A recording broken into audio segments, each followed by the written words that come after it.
말씀을 나누기 원합니다. 지난주에 우리가 본 것처럼 사울은 계속해서 교회를 핍박하기 시작하였습니다. 스데반의 순교와 함께 사울은 이제 아무런 거리낌 없이 큰 박해가 시작되었는데요. 사도행전 8장에 보면은 그날에 있는 예루살렘에 있는 교회에 큰 박해가 있어서 사도 외에는 다 유대와 사마리아와 모든 땅으로 흩어지니라. 경건한 사람들이 스데반을 장사하고 위하여 크게 울더라. 사울이 교회를 잔멸할새 각 집에 들어가 남녀를 끌어다가 옥에 넘기니라 그랬습니다. 잔멸한다는 말이 무엇입니까? 영어 성경에 보면 destroy라고 써 있습니다. Saul began to destroy the church. 그렇게 써 있습니다. 예루살렘에 있는 교회를 자기가 직접 무너뜨리기 시작한 겁니다. 사람들을 흩은 데서 만족한 것이 아니라 집에 숨어 있는 자들을 끌어다가 재판에 넘겼고, 스데반처럼 재판에 넘겨진 자들이 옥에 갇히거나 많은 경우에 죽임을 당한 것입니다.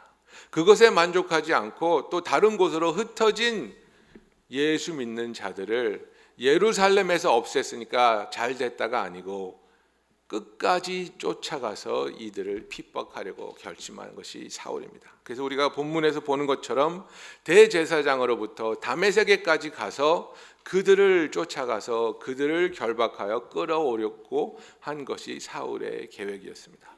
다메섹은 예루살렘에서 140마일 정도 떨어져. 그래서 우리가 빠른 걸음으로 하루에 8시간씩 걷는다 하여도 적어도 일주일은 걸리는 그런 여행입니다.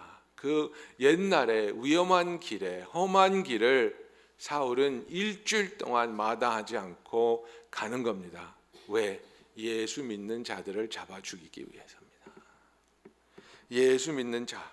그래서 9장 1절에 보면 사울이 주의 제자를 대하여 여전히 위협과 살기가 등등하여 그랬습니다.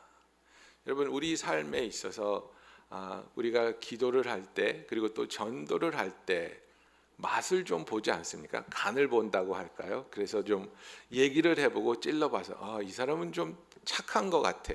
예수를 믿을 것 같아. 그죠? 그리고 이 사람은 들어가지도 않아. 그게 무슨 제가 간증을 들었는데 고구마 전도법이라 그러나, 이렇게 찔러봐서, 그죠? 딱딱한데 좀 더 불을 지피고 찔러보고 또 찔러보고 해서 점점 이제 젓가락이 들어갈수록 이 사람이 이제 전도가 될 것 같다. 그죠? 여러분은 어떤 고구마였습니까? 그런데 정말 우리가 전도하기에 너무나도 부담스럽고 두려운 존재들도 있죠. 굉장히 강팍하고 굉장히 강인하고 자기의 주장이 드세고 또 공격적으로 나오는 사람들이 있습니다. 저도 그 전도 훈련을 받을 때 그런 경험이 생각납니다. 둘씩 짝지어서 길에 나가서 눈에 보이는 첫 번째 사람한테 가서 전도하라는 겁니다. 근데 그게 너무나 힘들 거예요. 너무나 두려운 거예요. 왜? 내 눈에 보인 첫 번째 사람은 미친 사람이었거든. 내 눈에 보인 첫 번째 사람은 내가 보기에 술병이 들려있고 머리가 산발이고 이거는 아닌데, 그래서 못 봤어. 그냥 지나갔어.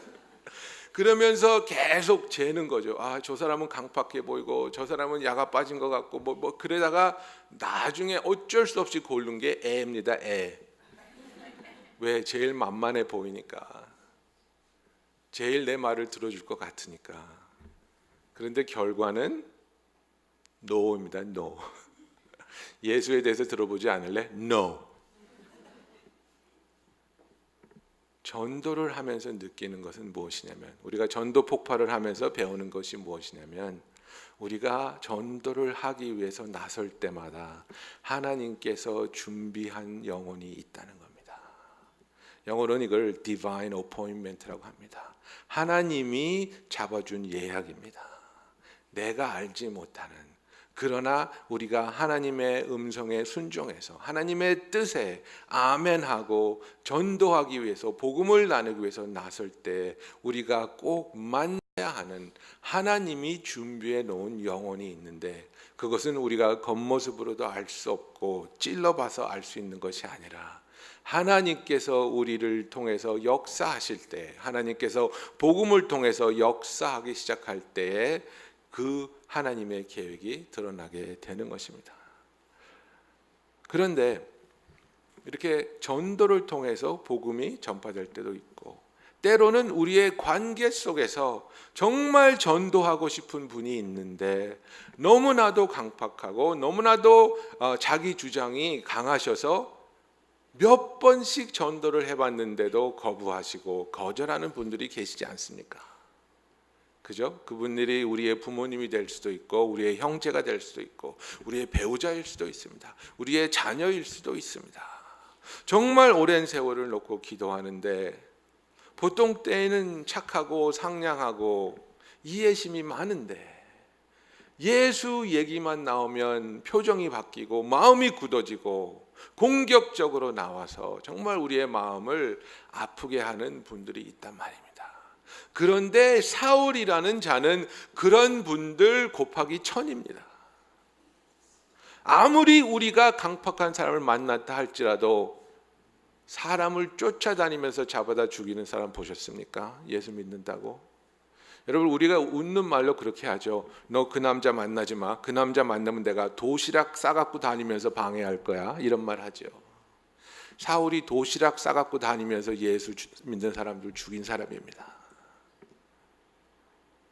얼마나 예수를 향한 그의 미움과 그 강인한 열정이 있었는지 자기의 모든 것을 쏟아부어서 예수 믿는 자들을 핍박하려고 하였습니다.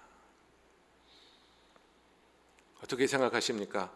만약 저와 여러분에게 하나님께서 사울을 전도해라 라는 미션을 주셨다면 우리는 그것을 어떻게 받아들이겠습니까?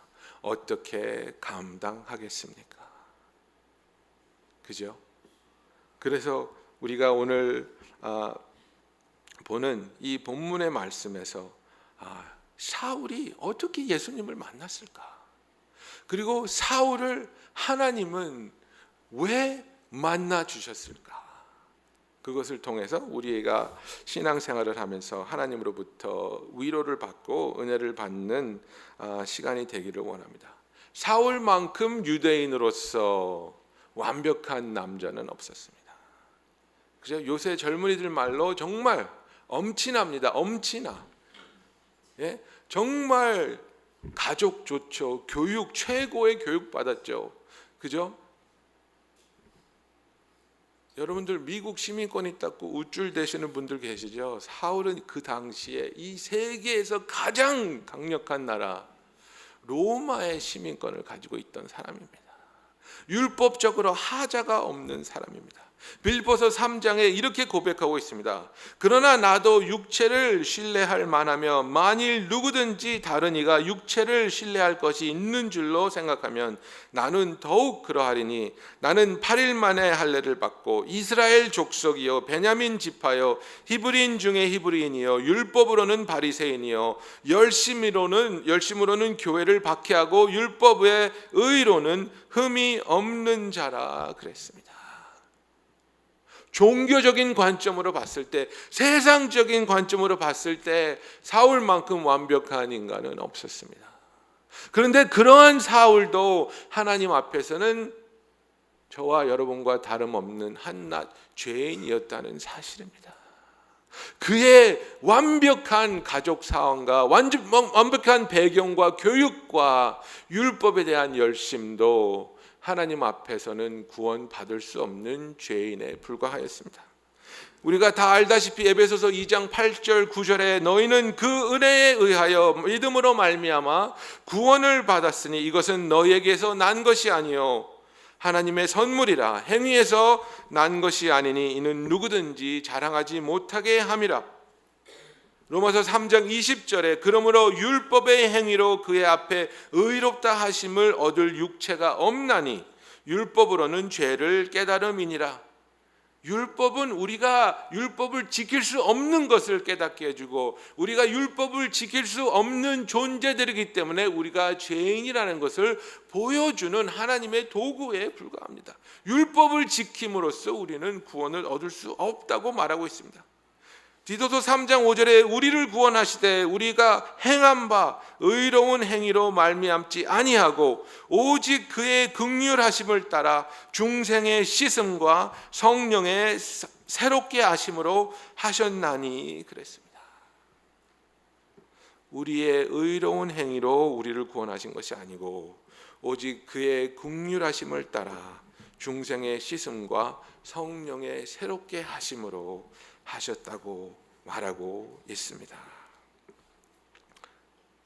사울이 기세가 등등하고 위협과 살기를 뿜어내면서 다메섹 여러 회장에 가져갈 공문을 청했습니다. 그래서 그는 예수 믿는 자들을 남녀를 막론하고 결박하여 예루살렘으로 끌어와서 재판을 시키고 죽이려고 하였던 것입니다. 그런데 갑자기 사울이 가다가 다메섹에 이르렀는데 호련히 하늘로부터 빛이 그를 둘러 비추는지라 그랬습니다. 갑자기 예상치 못한 때에 아무런 경고도 없이 하나님의 빛이 사울을 비춥니다. 하나님의 긍휼입니다. 하나님의 은혜입니다. 하나님의 계획이고 하나님의 섭리입니다.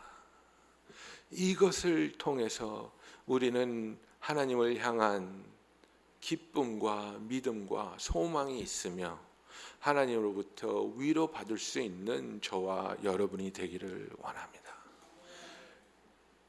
크리스찬으로서 이 당시에 누가 감히 사울이 예수를 만나고 은혜를 받고 하나님이 귀하게 쓰는 신약 성서 중에 13권을 집필하는 하나님의 귀한 종으로 변화될 것을 상상이나 했겠습니까?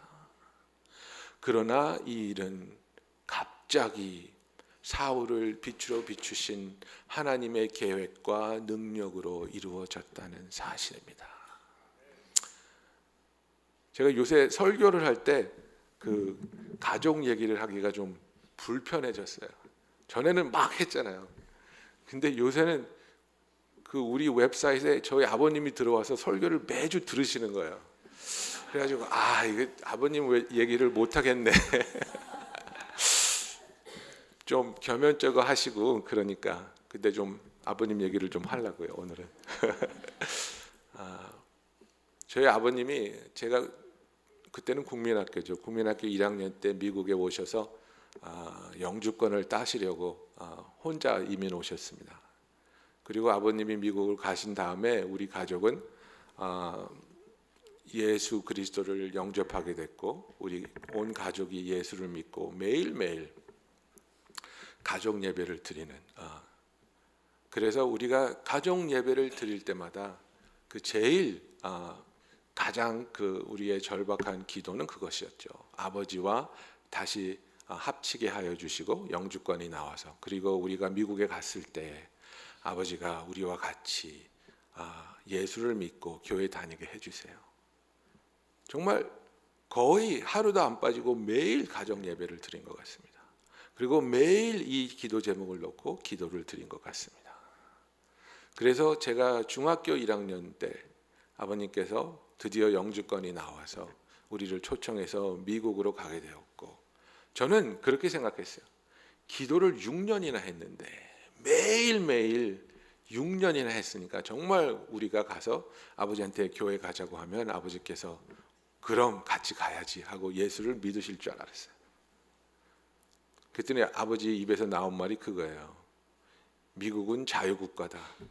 It's a free country. 딱 선언하시더니 자유의 국가이기 때문에 너희들의 종교적 자유를 인정하신다 이거예요. 그러니까 너희들은 교회 가라. 나는 안 간다. 강요하지 마라. 그때 중학교 1학년이었는데 제 마음에 하나님에 대한 그 배신감이 정말 감당할 수 없을 정도였어요. 이렇게 오래 기도했는데, 우리가 그렇게 간절히 기도했는데 하나님이 우리 얼굴에 이렇게 찬물을 끼얹을 수가 있을까? 그리고 정말 오랜 세월 동안 아버지께서 교회를 따라 나오기 시작하시면서도 굉장히 아버지의 그 신앙이 깊어지기까지 여러 가지 일들이 있었고 여러 가지 아픔이 있었고, 우리들은 때로는 정말 좌절하고 때로는 정말 하나님이 우리를 도우시지 않는가 보다 하고 생각할 때도 있었습니다. 그런데 정말 우리는 느끼지 못하고 우리는 발견하지 못했지만은 어느 날 갑자기 우리가 뒤를 돌아보니까 저희 아버님은 신실한 신앙을 가지고 장로로서 하나님 아버지를 사랑하고 하나님을 섬기는 귀한 하나님의 자녀가 되어 있었다는 사실입니다. 여러분, 우리가 삶을 살면서 정말 우리가 경험한 것, 본 것, 깨닫는 것을 가지고 판단할 때가 있지요. 그리고 그것이 우리가 사랑하는 사람들을 향한 판단일 때 그것은 우리에게 너무나 큰 아픔으로 다가옵니다. 이 사람은 안 돼. 이 사람은 절대로 예수를 믿지 않을 것 같아. 이 사람은 절대로 치유받을 수 없을 것 같아. 우리는 할 수 없습니다. 그러나 하나님은 하실 수 있습니다. 사울처럼 마음이 강팍하고 사리가 등등한 사람을 하나님께서는 한순간에 변화시켜 주셨습니다. 사울이 그것에 대해서 이렇게 말하고 있습니다. 디모데전서 1장 15절 16절에 이렇게 말합니다. 미쁘다 모든 사람이 받을 만한 이 말이요, 그리스도 예수께서 죄인을 구원하시려고 세상에 임하셨다 하였도다. 죄인 중에 내가 괴순이라. 그러나 내가 긍휼을 입은 까닭은 예수 그리스도께서 내게 먼저 일체 오래 참음을 보이사 후에 주를 믿어 영생 얻는 자들에게 본이 되게 하려 하심이라 그랬습니다. 여러분, 이게 무슨 말입니까? 지금 우리의 삶에 변하지 않는 사랑하는 사람들 때문에 낙심하고 아파하고 있는 우리들, 그리고 더 나아가서는 우리의 삶에 변화되지 못하는 내 자신을 보면서 실망하고 낙심하고 있는 우리들에게 하나님께서 사울을 본보기로 들어서 사울이 그렇게 완악하고 악하게 예수를 적대하고 예수 믿는 자들을 잡아 죽이러 다닐 때에도 하나님이 먼저 일체 오래 참음을 보이셨다는 겁니다. 사울을 기다려 주셨고 참아 주셨고 하나님의 정하신 때에 그를 만나서 그의 삶이 완전히 뒤집어진 것처럼 그 이야기를 듣고 그 하나님의 역사를 보는 우리들도 사울 같은 사람도 변화시켜 주셨는데, 하나님께서 우리 아버님을, 우리 어머님을, 나의 부인을, 나의 남편을, 나의 자식을 언젠가는 그의 시간에 그의 방법으로 변화시켜 주실 것을 믿습니다. 이 신앙을 우리에게 주기 원하기 위해서 하나님께서 자기를 만나 주셨다고 사울이 고백하고 있는 겁니다. 우리 생각에는, 우리 경험에는, 우리 판단에는 이것이 불가능한 일이라고 느껴지지만은 사울을 변화시켜 주신 능력의 하나님이 우리의 기도를 들으시고 그분의 선하신 뜻을 가지고 우리가 기도하는 당사자들을 위해서, 그리고 하나님 앞에서 변화받기 위해서 몸부림치고 있는 우리 자신을 위해서 만나주시고 은혜 내려주실 것을 믿습니다. 여러분, 그렇기 때문에 우리는 포기할 수 없습니다. 그렇기 때문에 우리는 매일 하나님 앞에 나오는 것입니다. 그 말씀을 붙잡고 하나님 하나님이 나를 포기하지 않는 한 저도 제 자신을 포기하지 않겠습니다. 하나님, 저는 끝까지 저의 부모를 위해서, 저의 형제를 위해서, 저의 사랑하는 친구와 자식들을 위해서 하나님 앞에 나와 기도하기 원합니다. 하나님의 뜻대로 변화시켜 주시고 만나 주시옵소서. 사울의 구원하심은 우리를 위함입니다. 예수 안에서 소망을 주기 위해서, 예수의 능력을 믿고 예수를 의지하도록 하나님께서 사울을 택해서 그 강박한 자의 마음을 변화시켜 주었다고 사울은 고백하고 있습니다. 사울이 자기 자신을 예수를 만나기 전에 에베소서 2장 1절부터 3절에 이렇게 말합니다. 그는 허물과 죄로 죽었던 너희를 살리셨도다. 그때는 너희는 그 가운데서 행하여 이 세상 풍조를 따르고 공중의 권세 잡은 자를 따랐으니 곧 지금 불순종의 아들들 가운데서 역사하는 영이라.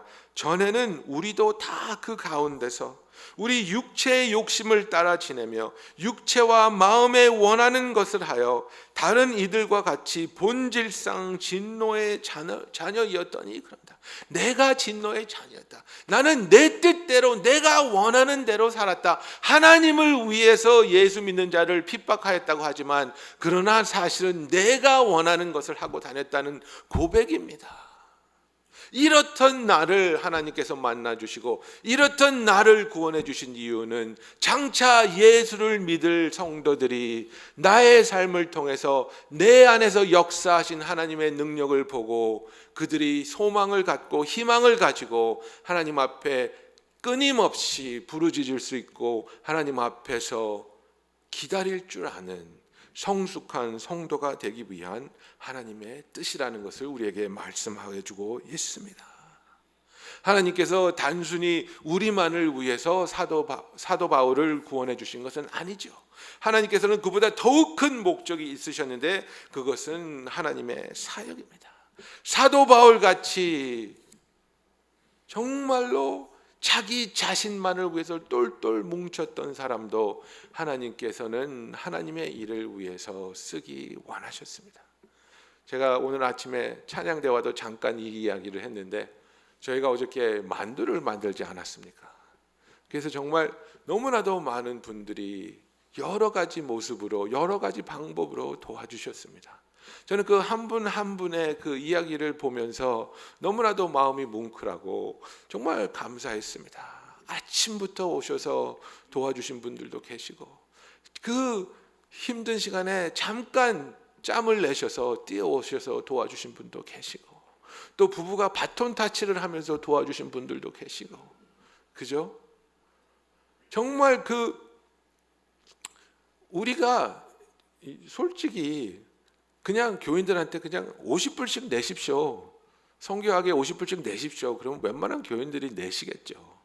그렇게 했으면 아마 육체도 덜 피곤하고 돈도 더 많이 모였을 거라고 생각합니다. 그러나 그것보다 더 소중한 것은 부족하고 미숙한 우리들이 모여서 하나님의 일에 동참하기 위해서 한 마음으로 같이 애쓰고 같이 위로하고 같이 격려하며 그것을 만들어내고 그 시간을 보낸 것이 하나님이 기뻐 받으시는 예물이라는 사실입니다. 여러분, 우리가 무엇인데 하나님은 우리를 통해서 이런 일들을 하시려고 작정하셨냐 이겁니다. 하나님이 구원을 그냥 이루어 버리시고 하나님이 그냥 나타나셔서 우리에게 복음을 전하신다면 우리들이 하는 것보다 1000배 만배 더 많은 수확을 거두시고 더 짧은 순간에 이 일들을 해결해내지 않으시겠습니까? 그러나 하나님은 우리를 생각하시고 우리를 통해서 이 일을 이루시는 것을 기뻐하시고 그 일에 동참하는 우리들을 상 주시기 원하시는 하나님의 우리를 향한 귀한 뜻과 계획이 있음을 알고 하나님께 감사하는 저와 여러분이 되기를 원합니다. 아나니아가 하나님으로부터 가서 사울을 위해서 기도해 주라는 예수님의 명령을 받고 주저했습니다. 제가 들어보니까 이 사람 위험한 사람입니다. 예루살렘 교회를 한 손으로 박살낸 사람입니다. 그리고 여기까지 와서 예수 믿는 사람을 잡아가려고 온 사람인데 제가 그 사람을 도와줘야 됩니까? 제가 그 사람을 위해서 기도해 줘야 되겠습니까? 인간적인 생각으로는 이해할 수 없는 일이었습니다. 그런데 하나님께서 뭐라고 하십니까?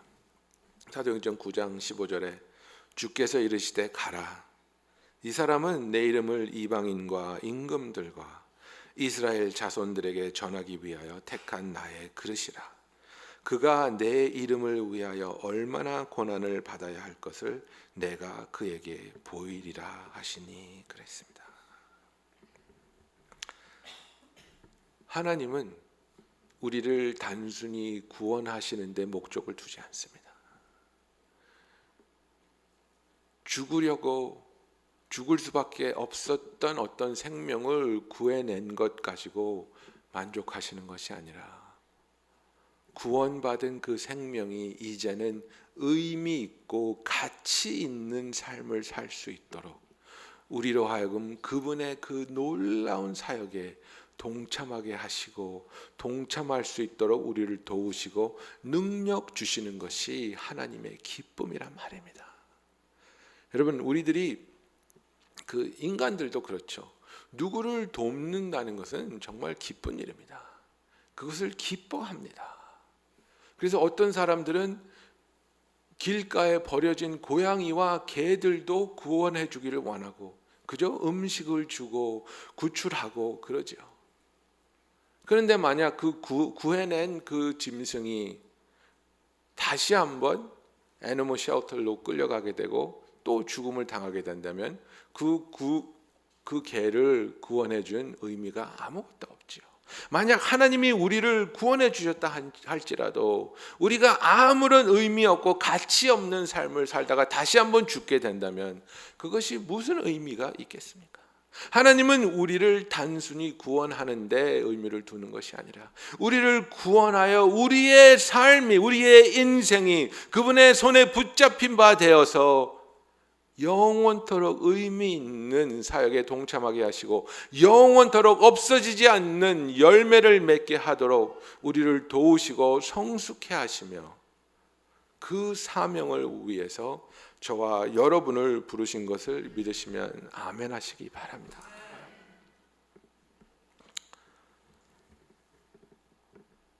인간으로서 정말 보기에 하자없고 빈틈없던 사울의 삶도 하나님 앞에서는 아무런 의미 없고 그저 한낱 죄인에 불과하지 않는 그런 의미 없는 삶이었습니다.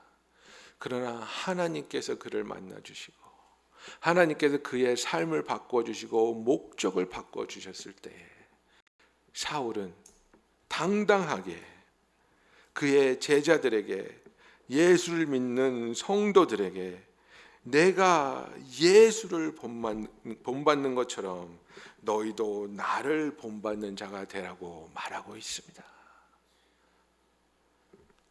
저와 여러분도 우리와 같이 생활하고 있는 가족들에게, 형제 자매들에게, 친구들에게 내가 예수를 본받는 것처럼 너희도 나를 본받으라고 진심으로 내가 예수를 사랑하는 자라고 고백할 수 있는 신앙으로 성숙함이 있는 하나님의 참된 자녀가 되기를 예수님의 이름으로 축복합니다.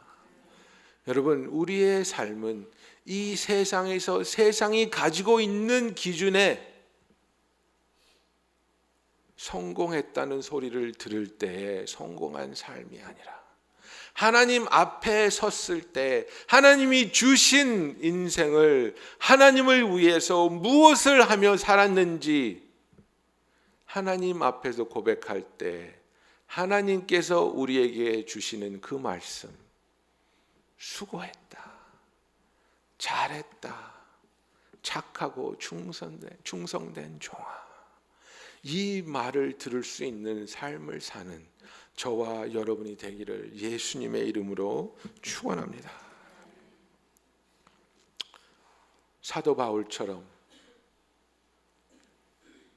예수를 박해하고 성도들을 잡아 죽이던 정말 하나님 앞에 무익한 자도 하나님의 손에 붙잡힌 바 되었을 때에 하나님께서는 그를 통해서 놀라운 일을 행하십니다. 여러분은 여러분의 사랑하는 사람들을, 여러분의 자신을 어떤 시선으로 보십니까? 아무런 쓸데없는 사람이라고 생각하십니까? 희망 없는, 정말 바뀌어지지 않을 그런 사람이라고 판단하십니까? 우리가 내가 내 자신을 보는 시선으로 내 자신을 평가하는 것이 아니라 하나님이 나를 보고 있는 그분의 시선으로 우리 자신의 평가를 발견하고 하나님께서 의미 있다 하시고 하나님께서 가치 있다 하셔서 우리를 위해서 예수 그리스도를 통해 속죄물을 삼으시고 우리의 죄를 사하여 주시고 구원해 주신 하나님 앞에 귀한 자라는 것을 깨닫고 하나님께 엎드려 하나님 저로 하여금 이제는 하나님 앞에 의미 있고 가치 있는 삶을 살게 하여 주시옵소서. 기도하는 주의 참된 자녀들이 되기를 원합니다. 그것이 저와 여러분을 향한 하나님의 뜻인 것을 믿습니다. 오랜 세월을 기도 제목을 놓고 기도하시는 분들을 위해서 다시 한번 말씀드리기 원합니다. 때로는 상황이 절대로 바뀌지 않을 것 같이 느껴질 때가 있습니다. 때로는 오히려 기도를 하는데 상황이 더 악화된다고 느껴질 때도 있습니다. 저도 이 기도는 정말 안 들어주실 것 같다는 생각을 한 적이 여러 번 있습니다. 그러나 하나님께서는 그분의 시간에 너무나도 놀랍게 하나님의 방법으로 우리의 기도에 응답해 주셨습니다. 제가 아는 그 AMI에 속한 피터 윤이라는 목사님이 있습니다. 그분도 부인과 같이 아이를 얻기 위해서 오랜 세월을 기도했습니다. 기도하고 또 그 infertility 카운슬러를 만나서 주사도 맞아가면서 기도했지만 정말 오랜 세월 동안 수년 동안 아이가 생기지 않았습니다. 포기하려고 할 때 너무나도 놀랍게 하나님께서 임신하게 하여 주셨고 그 아이가 태어난 다음에는 하나님께서 온전한 치유를 허락하셔서 아무런 도움 없이 이제는 아이가 셋입니다.